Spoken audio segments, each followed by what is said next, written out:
ubutumwa bwa mbere no guhumuriza abizi niba ari iki nta mahano asa nayo ngira ngo abaho sinumva rero nakomeza nahera ku bantu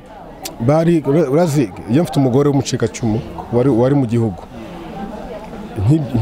mbere tuganira uko tugenda ndetse kugezana n'ubu uko tugenda tuganira mpa experience ambwira ibyo yanyuzemo ibyo famille yanyuzemo buryo numva ari bishya nkuba ni ku buryo harabusanga hari igihe umuntu ngo hashize imyaka 25 kumva ni myinshi ariko ingaruka zikaba zigihari ukabona umuntu aracya hari ibintu yibuka kumva biramu ndibuka nk'umuntu waturutse hanze sinabyumvaga cyane ariko uko nabyo nagiye numva bitandukanye mu buhamya butandukanye kureba kuri televiziyo kuganira na madame nagiye numva uburemere bwabyo uvuga uretse Imana yonyine nta wundi muntu wasana iyo mitima niyo mpamvu ubutumwa bwanjye cyangwa icyo navuga nasaba Imana kugira ngo Imana ikomeze yomora abo bantu kandi nabo nkanababwira abantu bose bafite ibyo bikomero sibye ko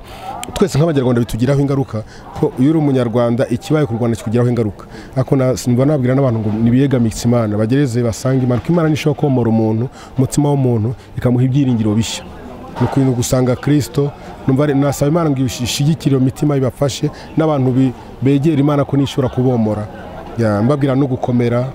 umunyarwanda wese abafite ingaruka byamugezeho akomere twese twegera Imana kugira ngo dukomeze tugire ibyiringiro bishya dukomeze twubakike kandi twubake n'igihugu cyacu.